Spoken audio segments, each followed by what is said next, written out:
Mesdames, Messieurs, bonsoir et bienvenue au programme de Walf TV. Bienvenue à votre émission Opinion. Opinion qui a aujourd'hui le plaisir de recevoir M. Adama Gaye. Adama Gaye, on ne le présente plus, mais comme vous le savez, Adama Gaye est journaliste, auteur aussi de plusieurs ouvrages, notamment Chine, Afrique, le Dragon et l'Autriche. Il est aussi l'auteur d'un ouvrage, Demain, la Nouvelle Afrique. Adama Gaye aussi est très connu dans le milieu du pétrole. Mais au Sénégal, on l'avait vu souvent, ou bien on l'a entendu, on l'a lu sur, en tout cas, les affaires pétrolières. Adama Gaye aussi est un fervent mouride. D'ailleurs, nous allons commencer par ça. Monsieur Gaye, le Sénégal a perdu le khalife général des Mourides, mais on ne l'a pas vu. Qu'est-ce qui s'est passé? Écoutez, d'abord, permettez-moi de saluer vos téléspectateurs et aussi me prosterner devant la mémoire des autorités religieuses que le Sénégal a perdues ces dernières années. Ce n'est pas seulement au niveau des Mourides que cela s'est passé, ou également au niveau de la communauté tidjane. Pour ce qui est de la communauté mouride à laquelle j'appartiens, je crois que c'était quelque chose qu'on pouvait prévoir, parce que le khalife était d'un certain âge et sa santé était assez fragile. On ne l'a pas vu lors du dernier Magal, et donc sa disparition, qui est une grande perte pour la communauté mouride, est arrivée comme quelque chose qui participe du cours normal des choses. Il est cependant heureux, pour ainsi dire, qu'il soit remplacé par une autorité religieuse consensuelle de haute renommée et qui fait l'unanimité autour de sa personne, en la personne de Serigne Mountakha Bassirou Mbacké. Voilà, nous entrons donc dans le vif du sujet. M. Gaye, on vous voyait souvent du côté de l'opposition, notamment les mois derniers, avant les élections législatives. Alors, si aujourd'hui on devait classer Adama Gaye, allons-nous dire qu'il est de la société civile ou bien dans la classe politique? Écoutez, moi je pense que le temps des frontières est quelque chose d'assez révolu. Nous ne sommes plus au temps où, par des critères idéologiques ou partisans, ont décidé de l'appartenance d'une personne à un camp ou à un autre. Je crois qu'il faut une certaine flexibilité pour pouvoir, selon les circonstances, se trouver, n'est-ce pas, dans tel ou tel autre camp. Il est évident que je me revendiquerai de la classe de la société civile, des citoyens sénégalais plus précisément, mais aussi de ceux qui ont des observations au plan politique qui souvent sont contraires aux vues du gouvernement en place, et ça peut donc donner à penser que je suis du côté de l'opposition, mais formellement je n'appartiens à aucun parti de l'opposition, je reste donc quelqu'un d'assez indépendant. D'assez indépendant. Justement, cela nous amène à parler du procès du maire de Dakar, M. Khalifa Sall, qui est en cours. Alors, quel commentaire vous inspire cette affaire qu'on qualifie de politico-judiciaire? Écoutez, moi, je n'aime pas les clichés. Je ne dirais pas politico-judiciaire. Je dirais simplement qu'il y a un problème. Il y a de l'argent qui a été dissipé. Il faut que cet argent-là soit clarifié. Ça n'est pas une question de Khalifa Sall, qui est un ami par ailleurs, ni de qui que ce soit d'autre. Il faut que tous ceux qui ont dissipé l'argent du pays, qu'ils s'appellent Khalifa Sall, qu'ils s'appellent Macky Sall, Idrissa Seck, Karim Wade ou un autre, que toutes ces personnes-là puissent être amenées à répondre devant la justice. Dans le cas de Khalifa Sall, il est évident qu'il a prêté le flanc, il a permis au pouvoir de le chercher, de l'attraper.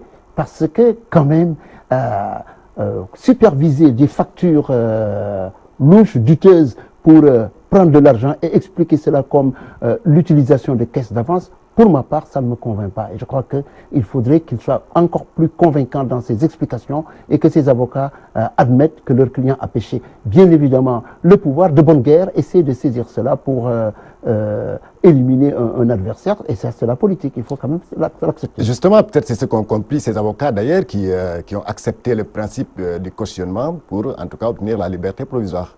Oui, sans doute, ils vont utiliser toutes sortes de méthodes, mais encore une fois, moi je m'en tiens au principe.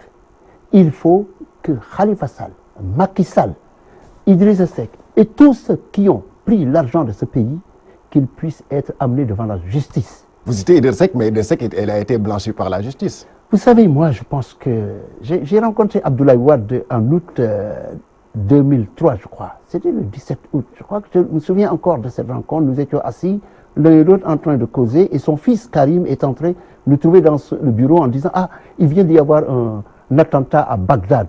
Le représentant des Nations Unies, du secrétaire général, venait d'être victime d'un attentat, et c'était un Portugais, il venait d'être tué. » Je me souviens d'Abdoulaye Wade qui me disait « Ah, écoutez, Adama, Idrissa a fait des choses qui ne sont pas claires, qui sont louches. » N'est-ce pas? Idrissa, c'est un ami de longue date que je connais depuis 1991. Quand Abdoulaye Wade formait son équipe pour aller dans le gouvernement de majorité présidentielle élargie en mars 1991, parmi les 3 ou 4 personnes qui étaient autour de lui, il y avait Jean-Paul Diaz, il y avait Ousmane Ngom et Idrissa Seck et moi-même.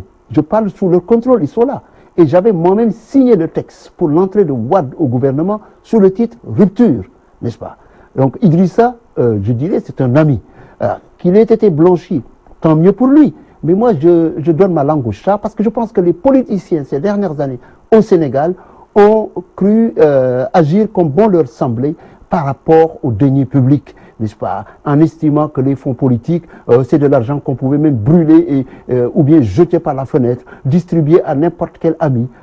Et tout cela, je crois que c'est oublier que ces fonds politiques venaient, n'est-ce pas, des avoirs d'individus comme vous et moi, comme les gens qui nous regardent, parce que c'est les taxes de la citoyenneté qui permettent au président de la République, à qui on donne cet argent-là, de pouvoir agir. Il est évident, comme l'a expliqué un fiscaliste, que cet argent-là, si ce n'est pas utilisé de façon normale, c'est du détournement. Et beaucoup de nos politiciens, n'est-ce pas, de l'actuel pouvoir, comme des derniers pouvoirs, surtout depuis l'arrivée d'Abdoulaye Wade au pouvoir, ont fait n'importe quoi avec l'argent des citoyens. Il faut que ça cesse. Parce que cela, à mon avis, tue la démocratie. J'ai un ami américain, Jeffrey Birnbaum, qui était un ancien journaliste au Washington Post, qui est grand spécialiste du rôle de l'argent dans la politique. Et il me disait un jour, quand je faisais une enquête sur le lobbying aux États-Unis, il a dit « L'argent court-circuite la démocratie ». C'est ça qu'on a vu. Aujourd'hui, quels sont les acteurs politiques qui peuvent agir sur la scène politique,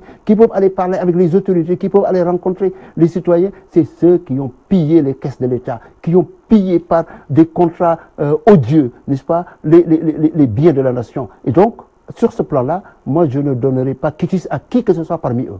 Est-ce qu'il n'est pas temps donc de revoir cette histoire, en tout cas la gestion de ces caisses-là? N'est-il pas temps, par exemple, de fermer ces caisses, ces caisses noires ou caisses d'avance, c'est selon? À tout le moins, il faut les réguler. On sait l'exemple de la France, quand la question des fonds politiques, Lionel Jospin, quand il est arrivé comme Premier ministre, il a demandé que ce soit supprimé. Je crois qu'il y a une réduction, en tout cas, du rôle, de la toxicité, n'est-ce pas, de ces fonds politiques. Dans le cas du Sénégal, le problème, c'est qu'on trouve ça normal.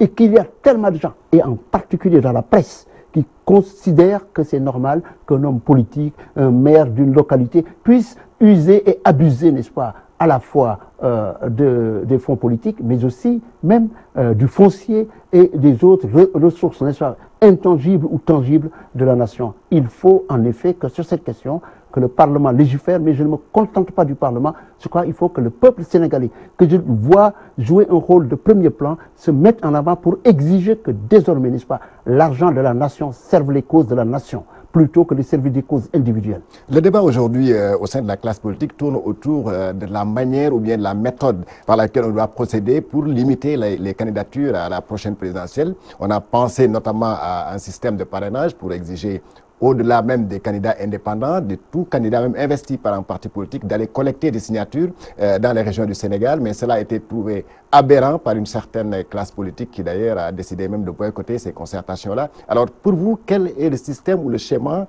pour véritablement qu'on n'en arrive pas, qu'on n'ait plus à avoir 47 listes comme on a eu aux dernières législatives? Il ne faut pas précipiter les choses. Je crois qu'il faut que nous soyons quand même démocrates. Macky Sall est arrivé au pouvoir grâce à un processus démocratique qui est là, qui a permis que n'importe qui, n'est-ce pas, fils d'un gardien d'école ou fils de paysan, pourvu que l'électorat souhaite le porter au pouvoir, puisse y arriver. Or, une fois arrivé au pouvoir, Macky Sall est en train de pratiquer ce que quelqu'un a pu dire un jour en anglais, « one man, one vote, once ». Un homme, une voix, une fois. vous m'élisez, je m'organise pour que vous n'ayez plus de chance de retourner aux urnes. Or, c'est ça le danger. Cette approche censitaire de la démocratie qui fait qu'on choisit, n'est-ce pas, qui va pouvoir compétir à partir des critères. Dans le passé, c'était des critères de sexe. On décidait que les femmes ne votaient pas. Dans certains pays, on décidait que les Noirs ne votaient pas. Or, aujourd'hui, au Sénégal, on commence à mettre en avant des critères d'argent ou des critères de parrainage qu'on peut manipuler, bien évidemment. Et l'argent, on peut relever ou baisser, n'est-ce pas, le montant qui est requis. J'avais dit tantôt, citant Jeff Birnbaum, que l'argent court-circuite la démocratie. Il faut que cette tentation antidémocratique qui est en train de travailler le pouvoir en place avec certaines individualités qui ont été recrutées pour manager, n'est-ce pas, un processus de dialogue vers les objectifs, n'est-ce pas, de ce pouvoir, que cela soit arrêté et que le peuple dise non. Parce que c'est en réalité la même chose que ce qui allait se passer le 23 juin 2011 si le peuple ne s'était pas levé pour dire non à cette volonté de vouloir créer les conditions pour qu'un Karim Wade puisse être le vice-président de la République du Sénégal et puisse être réélu une fois que son père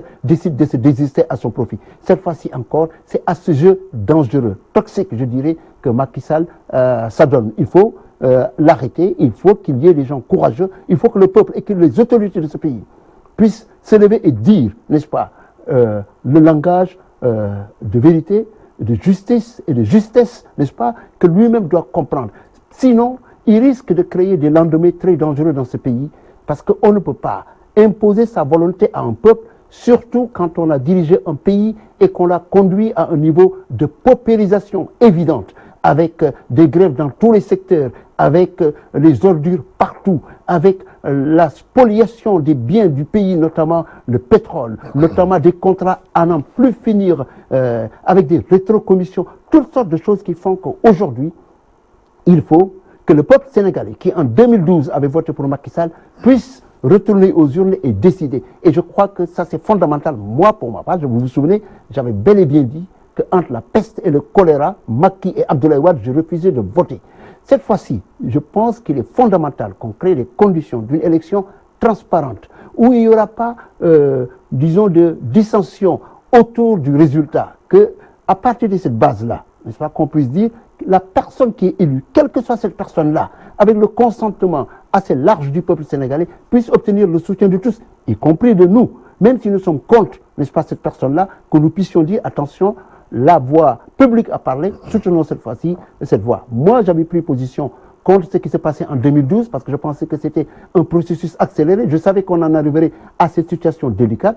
Il faut donc éviter de refaire la même erreur qu'en 2012. Il faudrait que de façon générale, n'est-ce pas, au-delà de la classe politique, mais avec la classe politique, tous ceux qui ont des idées, en tenant compte des exemples qui ont été développés un peu partout. Je me souviens, dans les années 1990, comment le professeur El Hadji Mbodj avait parcouru, n'est-ce pas, plusieurs pays, aller voir le modèle de Westminster en Angleterre, voir les systèmes démocratiques, comment ça fonctionne un peu partout, et importer d'un peu partout, n'est-ce pas, des modèles qui pouvaient être dupliqués ici au Sénégal. Il faut donc mettre à l'ouvrage, n'est-ce pas, presque tous ceux qui ont des idées. Il ne faut pas se contenter, n'est-ce pas, d'une minorité, d'une classe politique qui a capté, n'est-ce pas, les choix électoraux et démocratiques de ce pays. Je crois que ça demande, n'est-ce pas, de la rigueur et pas ce que j'appelle ce deal, n'est-ce pas, qui réunit quelques personnes, les mêmes qu'on voit s'agiter depuis une vingtaine d'années au sein du PDS, qui changent de camp du jour au lendemain et qui viennent encore nous fourguer, n'est-ce pas, des choix antidémocratiques et qui pourraient demain encore creuser davantage de fossés au sein de la société sénégalaise. Vous avez tout à l'heure dit en anglais « one vote, one man, once », un vote, un homme, une seule fois. Voulez-vous dire que le président Macky Sall est en train de créer les conditions, en tout cas de se retrouver tout seul en 2019, ou bien en tout cas de se retrouver devant un candidat, entre guillemets, qui ne serait pas à la hauteur, ou bien de créer tout simplement les conditions d'une non-élection? Mon petit doigt me dit qu'il cherche une opposition à sa majesté. Donc, qu'il soit taillé sur mesure, peut-être taillable et corveillable le moment venu, sans que qui que ce soit puisse dire quoi que ce soit. Je crains fort que c'est ça. On l'a vu à l'œuvre, malheureusement, lors des dernières législatives et lors du référendum l'année dernière. Je crains que Macky, que je connais par ailleurs très bien, trop bien même, j'allais dire, n'est-ce pas, ne soit pas habité par une volonté de jouer la carte démocratique. Il faut bien savoir que dans ce pays, même si la démocratie n'a pas toujours été parfaite, les hommes qui l'ont dirigée à un moment donné ou à un autre ont été obligés, n'est-ce pas, de reconnaître, n'est-ce pas, certaines lacunes et de permettre une respiration démocratique. Je revois encore Senghor chez lui, à Square de Tocqueville à Paris. Quand je l'ai rencontré, il venait de quitter le pouvoir. Il m'a dit, écoutez Adama, nous avons dirigé ce pays, mais on s'est rendu compte qu'au plan économique, ça n'avançait pas, il fallait qu'on quitte. Il a fait cet aveu, cette contrition qui me paraît être à son honneur. Abdou Diouf, à un moment donné, quand il a senti qu'il y avait une pression forte, n'est-ce pas, une aspiration, notamment de la jeunesse, pour plus de liberté, de démocratie et d'emploi, il a accepté de créer les conditions pour que les gens se réunissent et créer un processus électoral qui a entraîné sa défaite, parce que c'est comme s'il avait encadré sa défaite. Dans le cas d'Abdoulaye Wade, qui est un homme plus nuancé, comme il a l'habitude de le dire, qu'on le croit, quand il a compris, n'est-ce pas, que les vents tournaient en sa défaveur, d'une certaine manière, je ne serais pas surpris qu'il ait joué le jeu, n'est-ce pas, pour permettre le surgissement d'un des siens en la personne de Macky Sall, qui est un clone d'Abdoulaye Wade, l'intelligence en moins, hein, l'intelligence intellectuelle en moins, n'est-ce pas, pour arriver au pouvoir. Mais là aussi, il a joué le jeu, il a permis que la démocratie joue à fond. J'espère que Macky Sall, n'est-ce pas, ne fera pas défection et qu'il permettra que l'année prochaine, n'est-ce pas, le Sénégal puisse retrouver son rôle qu'il a perdu de leader, n'est-ce pas, de locomotive de la démocratie sur le continent africain et qu'il accepte le résultat des urnes, quel qu'il soit. À vous entendre parler, le président Macky Sall n'est pas un démocrate. Moi, j'ai l'impression qu'il ne l'est pas. Macky, je le connais, je crois qu'il est parfois, il a des tentations autocratiques. Plus grave, on l'a vu d'ailleurs voter sans carte d'identité, on l'a vu essayer de bâillonner les gens, de mettre les gens en prison. Je lui dis, mais écoutez, il dort ou quoi, il sort de quel univers celui-là? Il pense que dans ce pays on s'est battu pour la démocratie, pour permettre qu'un kidam surgit de nulle part vienne nous essayer de nous bâillonner. C'est impossible. Il a choisi son mauvais moment, à l'ère de ce que j'appelle la tectonique des plaques, de cet Internet, n'est-ce pas, qui permet la circulation de l'information à partir de mouvements tactiles, à partir, n'est-ce pas, d'une distribution du savoir qui est partout avec les jeunes, n'est-ce pas, beaucoup plus formés qu'on l'imagine, n'est-ce pas. S'imaginer un seul instant qu'on peut imposer une approche verticale du pouvoir autocratique, c'était une grosse erreur et je crois qu'il commence à s'en rendre compte. Parce qu'entre-temps, il a posé des actes antidémocratiques, antinationaux, et qui font qu'aujourd'hui, la résistance populaire qu'il va rencontrer risque, à mon avis, de l'emporter. Vous le croyez bien? J'espère, parce qu'il a commis trop d'erreurs. Comme par exemple, pouvez-nous citer quelques erreurs commises par le président Macky Sall? Prendre le pétrole du Sénégal et le donner à son frère et à un escroc, M. Franck Timis. 1. 2.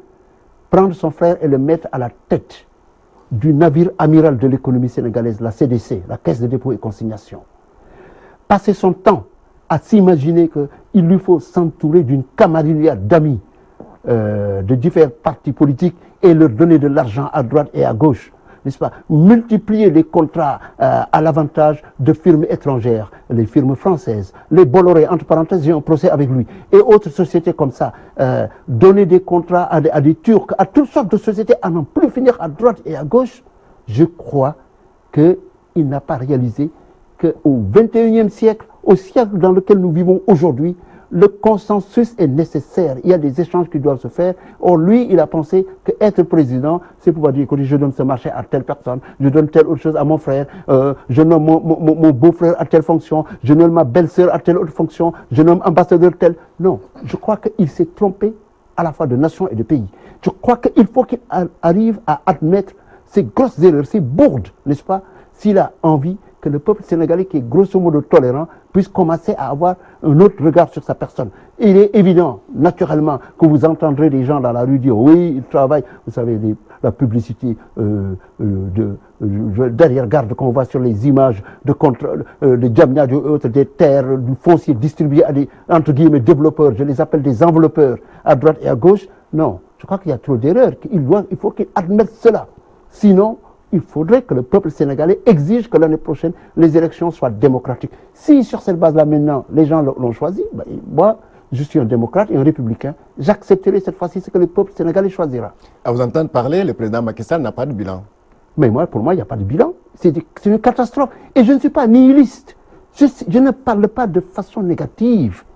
Je peux parler avec Macky Sall les yeux dans les yeux. M'asseoir avec lui, je l'ai aidé dans la vie d'ailleurs. Le premier contrat qu'il a eu dans le pétrole, c'est moi qui l'ai trouvé, c'est moi qui l'ai introduit dans le monde du pétrole, au niveau le plus élevé, jusqu'au président de l'OPEP, n'est-ce pas? Il m'a suivi dans de grands pays, en Hollande et autres, n'est-ce pas? Et dans divers secteurs, n'est-ce pas? Donc, on a fait les 400 coups même, si on ose dire, n'est-ce pas? On se connaît. Mais écoutez, moi je ne suis pas là pour jeter des fleurs. Quand je vois quelque chose de bien, je le dirai. Je n'en vois pas. Il faut être lucide. Il faut être froid. Ce n'est pas méchant de le dire. C'est honnête de le dire. Ce n'est pas parce qu'il va aller financer des cités religieuses, qu'il donne de l'argent à des copains ou qu'il entretient au-delà de toute raison Abdou Diouf et autres que je vais me transformer pour dire qu'il fait du bon travail. Il a commis une erreur. Les gens l'ont élu en 2012 en s'attendant à ce qu'il fasse les changements majeurs. Ces changements majeurs, on les connaissait. C'était la réduction du train de vie de l'État. C'était une gouvernance sobre et vertueuse, c'est lui qui l'avait dit. C'était la promotion du mérite, c'était le refus du népotisme, c'était, en tout cas, parce que pour diriger, c'est pas très compliqué, il faut un certain nombre de critères autour desquels on se retrouve.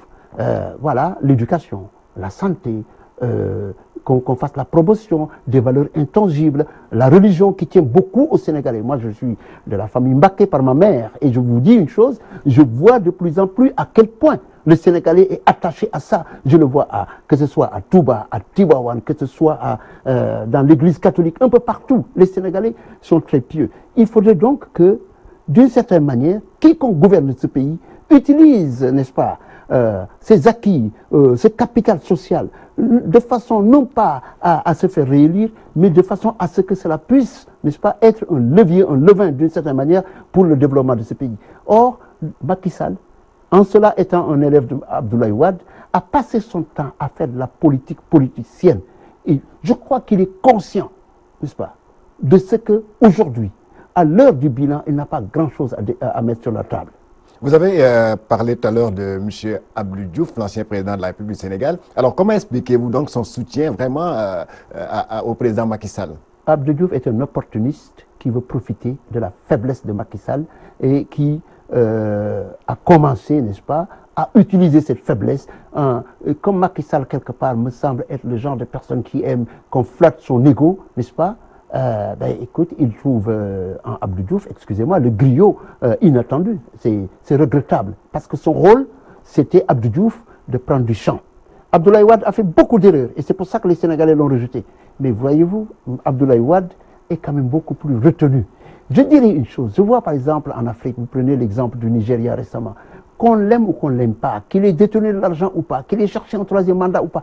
Mais Obasanjo, à 2 reprises, notamment sous Good Luck Jonathan, qu'on appelle Bad Luck Jonathan entre parenthèses, puis récemment sur Buhari, il a écrit un mémo de 13 pages à chaque fois pour dire attention, vous étiez le chevalier du Nigeria, vous devez descendre de notre cheval et qu'on trouve quelqu'un qui puisse mieux le conduire. Je crois que ça c'est quelque chose de fondamental. Un sage doit jouer un rôle de sage. Abdou Diouf n'agit pas en sage, il agit au nom de ses intérêts et de ceux de ses enfants. Vous voulez dire qu'il ne donne pas de bons conseils au président Macky Sall pour essayer de toute façon de lui faciliter la tâche? Il est toxique, pour ainsi dire. Ça suffit. Alors, on vous reproche souvent d'être trop dur avec le président Macky Sall. Certains disent d'ailleurs, comme vous l'avez dit, vous l'avez connu, vous l'avez fréquenté, vous avez fait les 400 coups. Alors, certains disent que vous êtes dur avec lui parce que tout simplement, vous attendiez un retour d'ascenseur une fois au pouvoir. C'est faux. Mais c'est absolument faux. Est-ce que j'ai besoin de le dire? Mais si je le voulais, je l'aurais eu. Macky, dès son arrivée au pouvoir, m'a envoyé des gens. Oui. Macky a été aidé par ma sœur quand Abdoulaye Wade allait le mettre presque en prison. Parce qu'il y avait des raisons de le mettre en prison. Il est allé à Touba pleurer presque chez un membre de ma famille. Ou presque. En tout cas, les gens connaissent un peu l'histoire. Au nom de quoi? Est-ce que c'est ça? Si je le voulais, je l'aurais eu. J'ai voyagé avec lui en Namibie. Oui. À l'invitation d'un ami à moi qui est devenu président de Namibie, qui m'avait dit, Adama, est-ce que tu peux venir? Et quand je suis venu, il est venu déjeuner avec moi, il m'a dit, je voulais que tu viennes avec ton président, le président de ton pays, pour voir est-ce que vous avez de bonnes relations dans votre pays. Voyez-vous, parfois c'est très complexe ces choses-là. Voyez comment les perspectives des gens. Et quand on a fait le voyage, mais on a eu des conversations, si je le voulais. Mais écoutez, je l'ai vu aussi à Londres, Macky Sall, en présence de Ousmane Diaye, son patron à Petrosen, en marge du sommet du G8, n'est-ce pas, on s'est vu dans un hôtel londonien pendant 1 heure. Je lui ai dit, écoutez, moi, je n'ai pas de problème à venir parler avec vous, mais que ce soit clair. Je vous dirai toujours ce que je pense. Je serai dur si besoin, mais je suis un citoyen au service de la nation. J'ajoute une chose. Franchement, vous croyez que si je voulais quelque chose dans ce pays, je ne l'aurais pas eu? Depuis Senghor, je l'aurais eu. J'ai des principes. Le drame de ce pays, c'est qu'on en arrive à ce que, malheureusement, avec, hélas, l'aide de la presse, n'est-ce pas, à banaliser ou à banaliser, n'est-ce pas, les discussions qui doivent avoir lieu entre personnes. Moi, je suis un homme sérieux, n'est-ce pas? Et tant que cette dimension n'est pas prise en compte, n'est-ce pas, au-delà de ma personne, et d'autres Sénégalais, ils sont nombreux, n'est-ce pas? Si cela n'est pas pris en compte, on continuera, n'est-ce pas, à coller des étiquettes, à faire ce qu'on appelle le character assassination. On essaie de détruire la personne en s'attaquant à des considérations subjectives qui ni le mêlent, il est ceci ou il est cela, il veut ceci, il veut cela. Et ça, c'est des discours qui sont en réalité tenus que par des gens qui n'ont pas d'arguments, qui sont les insulteurs, ce qu'on appelle les produits de l'académie d'insultocratie que Macky Sall a créé dans ce pays depuis quelques années, dans la foulée de ce qu'Abdoulaye Wade faisait avec Il est midi et autres. Voilà, on va évoluer un peu. En France, on a vu l'arrivée de Macron au pouvoir, au Libéria récemment avec un ancien footballeur, Georges Weah. Aux États-Unis, on a vu un homme d'affaires aussi gagner les élections. Est-ce qu'au Sénégal, on peut avoir la même chose? Mais écoutez, c'est quelque part logique que les Sénégalais suivent et, j'allais dire, s'inscrivent, n'est-ce pas, dans l'ère du temps. Ce qui se passe ailleurs, en bien, peut être repris ici. Vous prenez Macron, personne ne l'imaginait président, mais il a surgi des flancs de Hollande pour devenir président, et avec son expérience de banquier d'affaires, je ne dis pas qu'il a tout réussi ou qu'il va tout réussir, mais il est en train d'apporter une certaine fraîcheur. Voyez-vous, à la veille du sommet de Davos, il a convoqué à Versailles un sommet des investisseurs pour mobiliser, juste en cette occasion, 3,4 milliards de dollars et créer des dizaines de milliers d'emplois. Vous prenez Trump, malgré ses déclarations fracassantes, malgré ses excès et tout, aujourd'hui, vous savez, dans un régime capitaliste comme celui des États-Unis, ce qui compte, c'est ce que dit la bourse. Or, le Nasdaq et autres structures boursières aux États-Unis sont en train de saluer aux éclats, n'est-ce pas, l'avancée de l'économie américaine. Jamais l'économie américaine, en tout cas la bourse, n'a été aussi puissante. Dans le cas du Libéria, oui, les gens ont fait appel à M. Weah. Pourquoi? Parce que même diplômée de Harvard, Mme Ellen Johnson Sirleaf, qui est une amie qui a signé la préface de mon ouvrage sur l'Afrique, n'est-ce pas? Même malgré son pedigree, le fait qu'elle ait travaillé aux Nations Unies, dirigé des banques aux États-Unis et tout, la réalité, si vous allez au Libéria, le chômage est massif, n'est-ce pas? L'électrification laisse à désirer, et donc le peuple a élu quelqu'un en qui il se reconnaît. Et je pense que dans le cas du Sénégal, why not? Pourquoi pas? Pourquoi pas demain qu'on puisse dire, attention, les acteurs politiques que nous avons essayés n'ont jamais mis en avant les intérêts de la nation, mais ont plutôt mis en avant leurs propres intérêts. C'est regrettable de constater aujourd'hui que les multimilliardaires de ce pays sont des politiciens ou leurs représentants, n'est-ce pas? Et donc, je crois qu'il faut remettre le métier sur l'ouvrage et qu'on puisse dire, attention, nous ne pouvons pas, au moment où le Sénégal découvre des ressources naturelles, où le Sénégal a des ressources humaines de première classe, je le répète, au moment où, en termes de services, son positionnement géographique et la montée en puissance du continent africain, avec des taux de croissance de 7 à 8%, selon les prescriptions du Fonds monétaire international et même de la Banque mondiale, que nous rations cela simplement parce que ce sont les mêmes politiciens qu'on revoit, qui viennent sans argument. Vous n'avez presque pas entendu une seule fois un argument solide, n'est-ce pas, venant de Karim Wade, de Idrissa Seck, de Macky Sall. Vous avez des formules, à la limite, qui me semblent être à l'emporte-pièce, du genre, il a dilaté sa poitrine, du genre, la commande citoyenne. Non, je crois qu'il faut, cette fois-ci aussi, qu'on puisse permettre de prendre le risque, n'est-ce pas, de tenter autre chose, Je me souviens en 1981, quand François Mitterrand a battu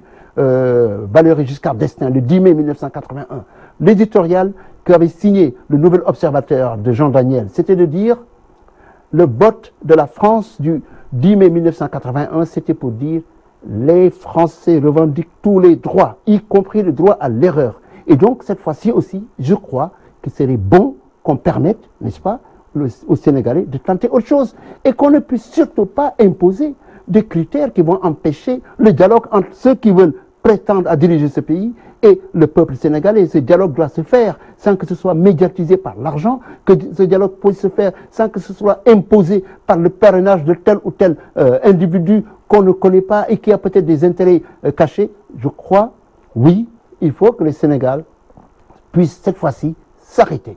Je l'avais dit en 2011, avant l'élection de Abdoulaye Wade, je le répète, cette fois-ci, il faut que, comme on le dit en Wolof, xel yi dal, ñu ànd ak sago, qu'on le fasse de façon très sereine, n'est-ce pas, dans le choix des hommes, et que surtout, ce ne soit pas seulement le choix d'un individu, que cela soit autour d'un consensus sur voilà ce que nous exigeons, ce que nous attendons de quiconque va diriger ce pays. Sinon, on va reprendre, n'est-ce pas, les mêmes erreurs. Vous allez avoir la même bande qui va arriver au pouvoir ou une autre bande identique qui va arriver. Vous allez retrouver autour de Idrissa les mêmes qui étaient genre avec Macky Sall ou avec Tanordien les mêmes qui vont profiter ou avec Karim Wade les mêmes. Ça, le peuple sénégalais, cette fois-ci, doit se mettre en première ligne dans le processus électoral et être le candidat cette fois-ci, à mon avis, dans cette élection, que ce ne soit plus, n'est-ce pas, des deus ex machina, des sauveteurs qui n'existent pas, qui surgiraient dans le sait où, des classes politiques ou citoyennes pour vouloir diriger ce pays. Il faut que, cette fois-ci, qu'on puisse avoir un consensus, surtout avec les ressources que nous découvrons autour de ce que nous voulons voir le Sénégal devenir. Alors, M. Adama Gaye, est-ce que ce n'est pas votre liberté de ton, pour ne pas dire, ou bien votre langage trop cru, qui vous a valu, en tout cas, ou bien vos déballages, qui vous ont valu, en tout cas, un procès contre Bolloré, d'ailleurs un procès qui doit être vidé en février prochain?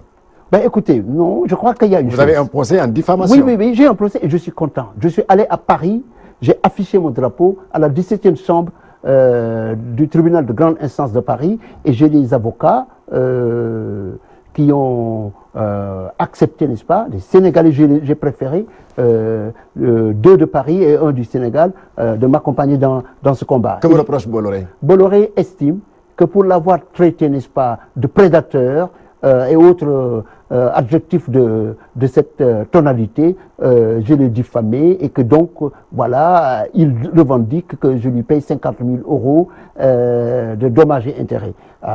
Il a son avocat Olivier Baratelli qui fait face à mes avocats. Ce n'est pas seulement dans ce procès que je suis en face de Baratelli parce que j'ai également décidé de traduire en justice la banque d'affaires française Lazare, qui est la première banque française d'affaires que j'ai aidé à entrer au Mozambique pour gérer la dette souveraine du Mozambique et qui essaie de se faufiler. Donc, encore une fois, moi, on ne me menace pas.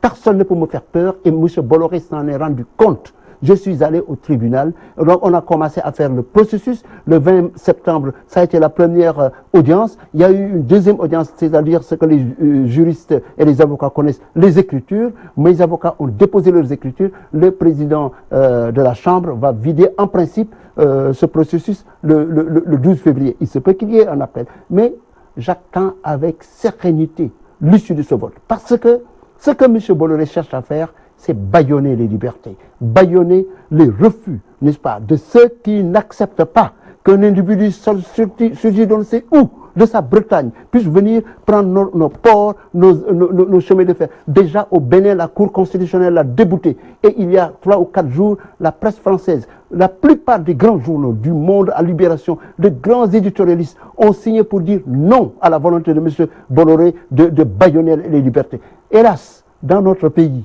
quand vous menez ce combat-là, qui est un combat honnête, où vous n'avez pas volé, vous n'êtes pas un escroc, vous ne trouvez personne ou presque pour venir dire on vous accompagne. Peut-être qu'il y a un jeune Sénégalais qui est en Malaisie, ou c'est nous, Aruna Sow, je vais le citer d'ailleurs, parce que c'est un jeune que j'ai aidé il y a quelques années en le présentant Abdoulaye Wade, qui est un brillant docteur, n'est-ce pas, en Malaisie, qui s'est proposé en disant écoutez, Adama, moi je t'accompagne dans ce combat-là. Alors que ici, les gens sortis à droite et à gauche sur des procès impliquant des gens qui ont volé l'argent des biens publics. C'est une catastrophe. Parce que c'est comme si aujourd'hui il n'y a pas une prise de conscience, n'est-ce pas, des enjeux qui vont de plus en plus se poser à nos pays. Si on ne le fait pas, à travers les arbitrages, à travers les combats démocratiques, nous risquons, n'est-ce pas, de faciliter une autre forme de recolonisation par le biais de ces genres d'individus comme Bolloré, Breton ou Borloo, comme je le disais, les 3B qui sont venus ici avoir une mainmise sur la nation sénégalaise avec la faiblesse d'un Macky Sall, n'est-ce pas, qui leur a facilité la tâche, j'allais dire. Décidément, ce n'est pas seulement au Sénégal que vous avez des problèmes. Donc, pour revenir Non, non, il n'y a pas de problème. Je suis un combattant, quel que soit le lieu, n'est-ce pas? Mais depuis 40 ans, ou presque, je parcours le monde. Personne ne m'a jamais arrêté. Mon casier judiciaire est vierge. Je ne suis pas un criminel.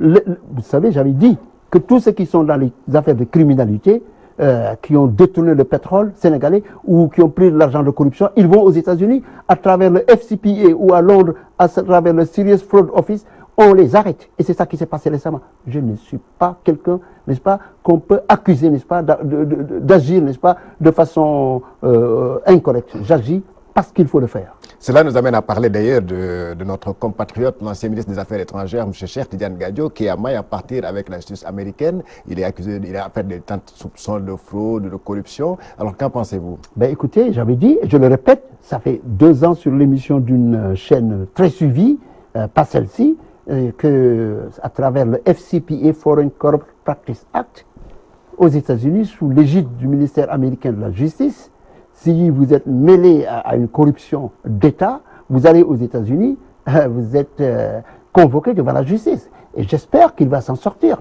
J'espère qu'on ne va pas le retourner. J'espère que les fautes qui lui sont imputées, n'est-ce pas, il pourrait s'en défendre. S'il ne peut pas s'en défendre, il aura de sérieux problèmes. Donc, comme l'affaire est pendante en justice, je ne vais pas aller au-delà. Mais je résume en gros.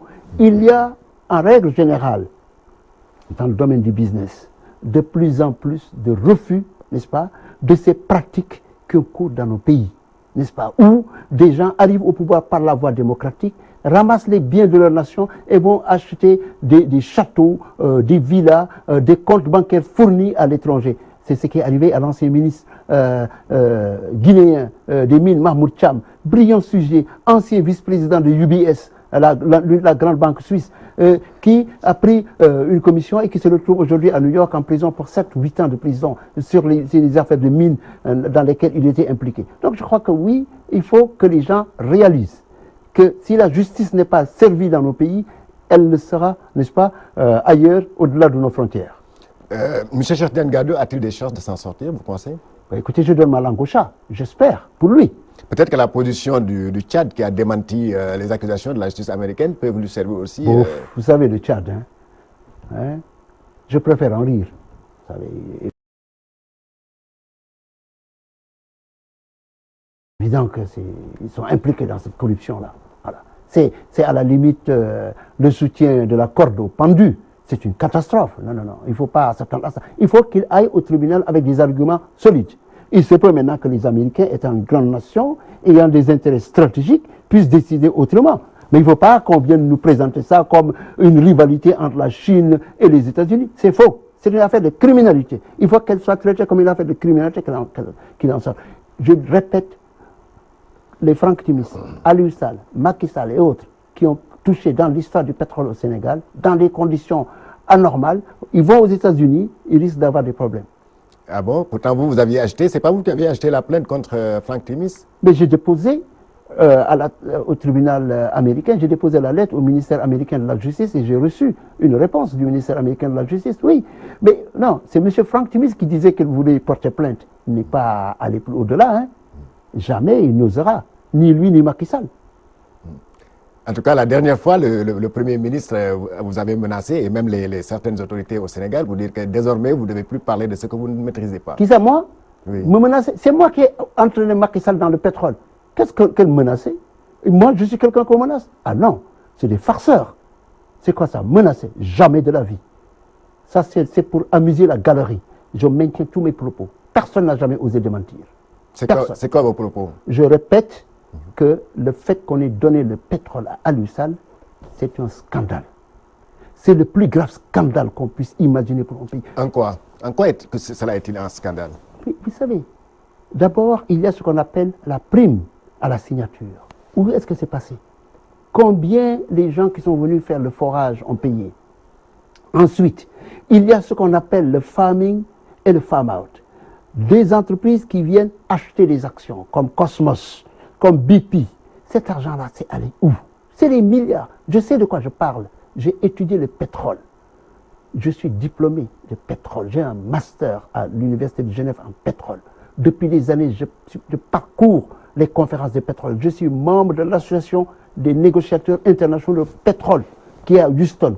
J'ai participé à de grandes rencontres. Entre parenthèses, entre autres, l'une de mes dernières rencontres, c'était avec celui qui a inventé le modèle que le monde entier salue en Norvège, n'est-ce pas?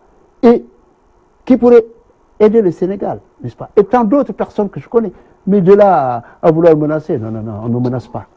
Mais alors, pourquoi vous êtes très versé dans le pétrole, alors, comme vous l'avez affirmé tout à l'heure, vous êtes diplômé en pétrole, mais pourquoi vous ne mettez pas, en tout cas, toutes vos connaissances au service de votre pays, le Sénégal? Mais bien sûr que je suis au service de mon pays. La preuve, en 2001-2002, j'étais à Vienne, j'ai appelé Abdoulaye Wade du domicile du président de l'OPEP, n'est-ce pas, pour le lui passer au téléphone et obtenir 30 000 barils de pétrole par jour, 400 000 tonnes de fuel oil et autres, l'accord pour construire un gazoduc entre le Nigeria et ici. Je l'ai fait. Et Macky Sall est allé, il a échoué. Il a dû m'appeler en disant Abdoulaye Wade demande que tu interviennes. Je suis intervenu, ils ont obtenu ça. Non, je ne suis pas le seul. Il y a beaucoup de Sénégalais qui sont dans ces domaines-là versés, n'est-ce pas? Je ne veux pas jouer, n'est-ce pas, au salvateur ou à celui qui est à la science infuse. Pas du tout. Je pense qu'il faudrait que, encore une fois, dans le processus démocratique de ce pays, dans les conversations sérieuses qu'il faut engager, qu'on puisse, n'est-ce pas, sur toutes les questions-là, trouver les meilleurs. Parce qu'ils sont partout. À ce moment-là, si le processus est ouvert, il se peut que vous et moi, on serait peut-être en bas de pile, n'est-ce pas? Mais ce que je n'accepte pas, c'est quelqu'un qui se met dans son petit coin, utilise des armes d'insultes et autres, ou bien de menaces. Non, c'est pas avec moi qu'on le fait. Jamais de la vie. Et d'ailleurs, ils ont arrêté, ils se sont calmés, ils font l'apparavatrisme. On verrait bien, de toute façon, en tout cas dans la commission orientation stratégique Petrogaz. Je n'entrerai pas dans les farces. Pas de blanchiment. C'est une farce? C'est une farce, c'est du blanchiment. Après avoir fait les bourdes, on crée une structure qui ne représente rien. J'étais un peu partout, en Écosse, à Londres et autres, et les gens me disent, mais ces gens-là ne connaissent rien. Dans les milieux du pétrole. Oui. Vous voulez que je m'associe à des farces, moi? Non. Il faut qu'on devienne sérieux. Et je pense que l'élection à venir doit être une élection sérieuse. Qu'on parle sérieusement des choses. Et qu'on ne se mette pas là. Et ça, c'est le drame encore de la presse. De gober n'importe quoi. On crée COS Pétrogaz, COS Sécurité, COS, je ne sais pas, Tampillon. Et vous pensez qu'on a réglé le problème? Non. Ce régime, il est fort pour une chose. C'est la création, l'inflation de sigles. PRACAS, ANER, ANPEJ, et j'en passe. Réfléchissez, il y en a des centaines qui ont été créés. C'est du vent. Peut-être tout cela entre dans le cadre du plan Sénégal émergent aussi. Le plan Sénégal émergent, le plan Sénégal à l'arrêt, oui. Quel plan Sénégal émergent? Des gens qui s'enrichissent? Non. C'est pas, encore une fois, une attaque, n'est-ce pas, au vitriol contre ce régime. Je pense qu'il faut qu'on s'arrête, n'est-ce pas, et qu'on cesse de se raconter des histoires. Les gens savent qu'il n'y a pas d'emploi. Les élites ne trouvent pas à travailler. Quand vous amenez un investisseur ici, on se met à essayer de vous court-circuiter, à dire oui, celui-là est contre le régime, il faut l'arrêter. J'ai même des parents qu'on essaie de bloquer en disant notre frère ou bien leur parent est contre le régime. Qu'est-ce que c'est que cette histoire-là? Comme si on n'est pas en république, comme si on n'est pas en démocratie.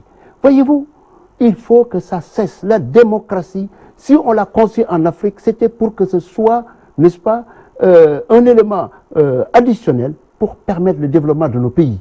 Sinon, on serait resté aux pratiques, disons, du parti unique. C'est par rapport à la cross-fertilisation, n'est-ce pas, aux échanges d'idées, à la contradiction des idées, qu'on puisse aller de l'avant. Et sur cette base-là, oui, mon pire ennemi, je peux m'asseoir avec lui.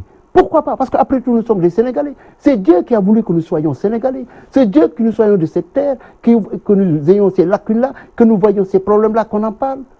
Mais une fois que ce consensus autour, n'est-ce pas, de la nécessité de permettre, n'est-ce pas, le pluralisme des idées, n'est-ce pas, la pluralité des opinions, justement, on est dans une émission qui s'appelle Opinion, et que une fois que cela est accepté et entendu, n'est-ce pas, qu'on puisse trouver ce qui arrange le plus la nation, je crois que ce serait malvenu que je ne me mette pas en arrière-plan. Et certains disent, oui, il dit ça pour rencontrer Macky Sall. Mais entre parenthèses, est-ce que je n'ai pas le droit, en tant que citoyen sénégalais, de demander à voir un représentant de l'État?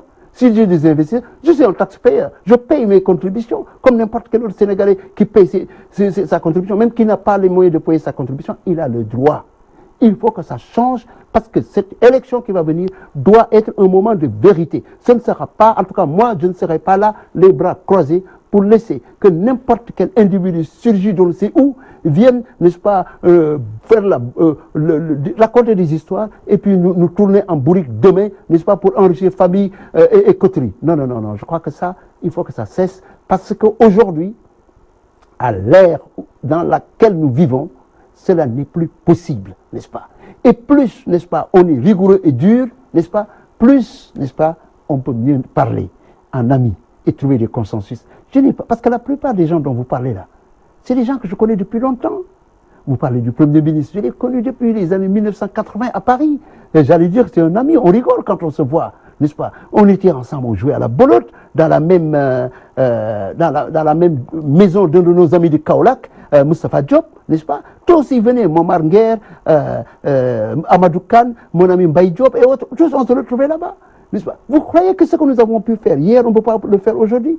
Mais les dissonances, c'est normal qu'on puisse en désaccord. Ce qui n'est pas acceptable, c'est d'avoir un président qui se laisse manipuler par des escrocs qui viennent en disant, écoutez, Adama a amené telle société qui est prêt à investir 1,8 milliard dans ce pays. Ça peut paraître énorme, mais c'est ça le fait, n'est-ce pas? Ah non, non, non, il faut le mettre de côté parce qu'il est votre ennemi. Ou bien qu'il me demande, il m'appelle lui-même, il faut aider à développer, n'est-ce pas, le Keur Momar Sarr, que j'aille me débrouiller jusqu'à trouver la société espagnole et qu'on se rende compte à Davos que cette société soit là à faire ça et qu'on vienne des escrocs, n'est-ce pas, situés dans des sociétés d'État, n'est-ce pas, viennent lui dire oui, celui-ci est contre vous. Non, non, non, non, non.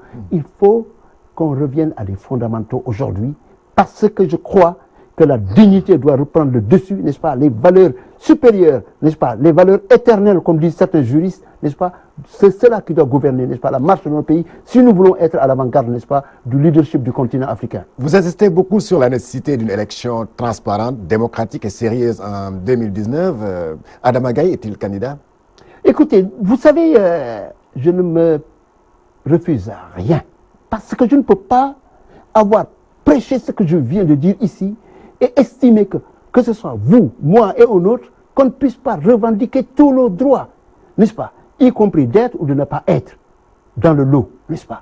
Encore une fois, pourvu que, il n'y ait pas, n'est-ce pas, une démocratie censitaire par le parrainage, qu'il n'y ait pas une démocratie censitaire par l'argent, la caution, que tous ceux qui ont des choses à proposer aux Sénégalais puissent le faire. C'est fondamental, n'est-ce pas, si on veut, n'est-ce pas, remettre ce pays, n'est-ce pas, sur des rails solides. Or, aujourd'hui, n'est-ce pas, ouvrez les journaux, écoutez les radios, les chaînes de télévision, allez dans les grandes places, qu'est-ce que vous dites?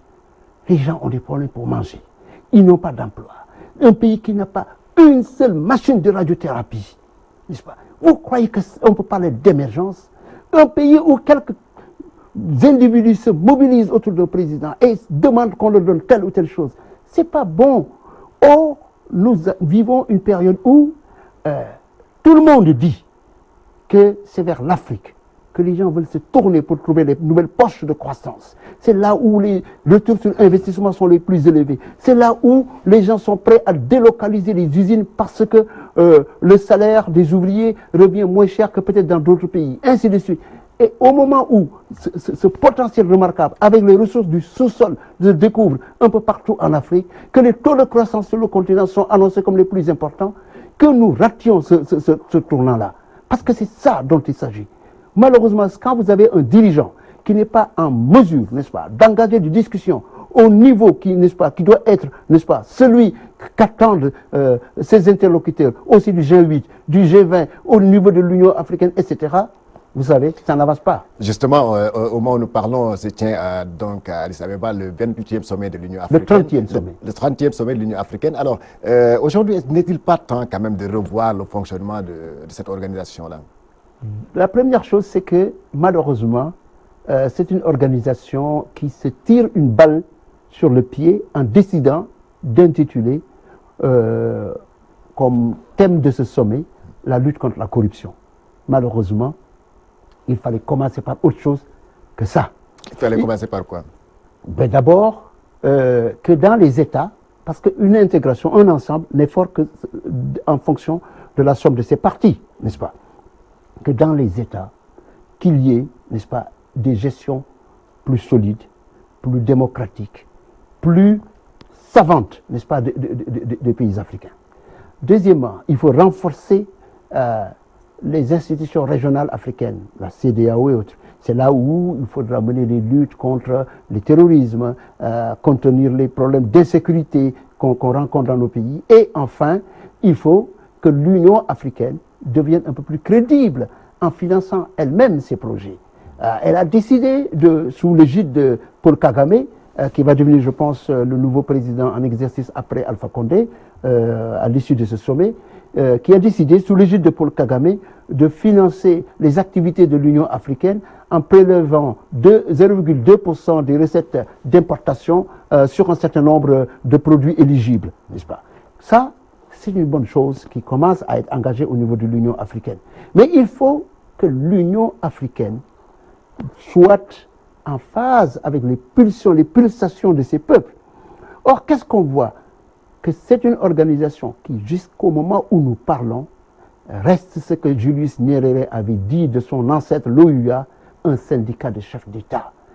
L'organisation est souvent en retard à l'allumage. Aujourd'hui, au lieu de parler de lutte contre la corruption, il aurait été beaucoup plus inspiré pour une telle institution de convoquer une réunion sur le thème de la lutte contre l'esclavage. Parce que ça, c'est une insulte plus grave. Or, l'esclavage en cours en Libye, tout le monde le sait. Ça, c'est une problématique qui mérite d'être approchée. L'emploi des jeunes, c'est une problématique qui mérite d'être employée. La recolonisation par un certain nombre d'acteurs, les Bolloré et autres, qui essaient de venir dans nos pays, là, ça doit être engagé. Est-ce que ces gens qui sont au pouvoir acceptent, n'est-ce pas, les idées et les idéaux? Je ne le crois pas. Parce que ça se passe entre eux. Et donc, ils se privent des talents africains qui sont partout, dans la diaspora, dans l'interland de nos nations. Et ça, je crois, malheureusement, le sommet qui se tient, ce sera, comme on dit en anglais, business as usual. Ce sera beaucoup de littérature et de littérature sur la lutte contre la corruption. Et après, on va pratiquer le pire de ce qu'ils ont dénoncé à cette occasion. Peut-être ils vont aborder aussi, ils devraient aborder aussi, en tout cas, la question des alternances en Afrique. Oui, mais vous savez, quand vous regardez aujourd'hui la démocratie africaine, il y avait eu un printemps démocratique après la fin de la guerre froide en 1989 jusqu'au mois de juin 1990 au sommet de la Baule. J'étais là-bas. L'Afrique était un continent phosphorescent, qui était un continent où les libertés, n'est-ce pas, devenaient quelque chose de très important. Or, aujourd'hui, on a perdu sur un double plan. Les libertés constitutionnelles au plan politique sont en train d'être rognées. L'exemple le plus patent, c'est en RDC où le président s'accroche au pouvoir. Que ce soit au Togo ou ailleurs, vous avez des pouvoirs au Gabon, au Sénégal, où vous avez des problèmes, n'est-ce pas, de respect de ces libertés constitutionnelles au plan politique. Mais il y a une autre dimension qui n'est pas prise en compte. Parce que si vous regardez les constitutions, il y a le droit économique, n'est-ce pas? L'éligibilité d'un certain nombre de droits économiques pour les peuples africains, ces droits-là, malheureusement, sont écrasés par des gens qui sont au pouvoir, qui se servent et non ne servent le pays. Je crois que, malheureusement, sur ce plan aussi, le fait que la culture africaine soit malheureusement une culture où les individus soient égoïstes quand ils arrivent au pouvoir et ne pensent qu'à eux-mêmes et à leur famille, cela aussi, c'est un combat à mener et qui me semble être un combat culturel, pour ne pas dire culturaliste à mener, si on a envie véritablement, n'est-ce pas, de remettre ce continent sur les pieds, sur de nouvelles bases. En quelques mots, qu'est-ce que vous inspire cette histoire d'espionnage au siège de l'UA? Mais c'était prévisible. Les nations n'ont pas d'amis, ils n'ont que des intérêts. Quand la Chine a décidé de mettre 200 millions d'euros, des peccadilles, pour financer ce building, les gens se sont mis à chanter « Bravo la Chine, bravo la Chine ». Mais la Chine le faisait pour ses intérêts. C'est normal. Hélas. Or, maintenant, si on veut, n'est-ce pas, on doit, encore une fois, dans la logique du prélèvement communautaire que l'organisation veut démarrer, il faut que l'organisation finance ses propres projets, qu'elle finance sa lutte contre le terrorisme, qu'elle renforce ses mécanismes de promotion de la paix en Afrique, les brigades qu'elle a créées dans les pays, qu'elle ne compte plus, que ce soit sur la Chine pour construire son building, qu'elle ne compte plus sur la France pour intervenir comme avec Serval ou Barkhane au Mali, mais que ce soit des choses qui soient faites et actées par les Africains avec les moyens de l'Afrique. L'Afrique n'est pas un continent pauvre. Quand vous lisez, on vous dit qu'il y a 140 milliards de dollars qui quittent par an le continent du fait de la corruption. Quand vous lisez, on vous dit que du fait de l'optimisation fiscale, des transferts de prix, je ne sais pas, 50 milliards qui quittent l'Afrique. Vous vous dites bien que si on a des gens qui dirigent ce continent et qui connaissent, n'est-ce pas, toutes ces grandes problématiques-là et qui n'ont pas le complexe de prendre les talents et les meilleurs, je crois que le continent n'aura plus besoin de compter sur qui que ce soit pour lui construire un immeuble, un siège. Voilà, malheureusement, le temps qui nous était imparti est terminé. Ça a été vraiment un réel plaisir de vous avoir comme invité à cette émission Opinion, M. Adama Gaye. Merci donc d'être venu. Merci aussi à l'équipe technique Maudou Diouf, Cheikh Tidiane Ndiaye.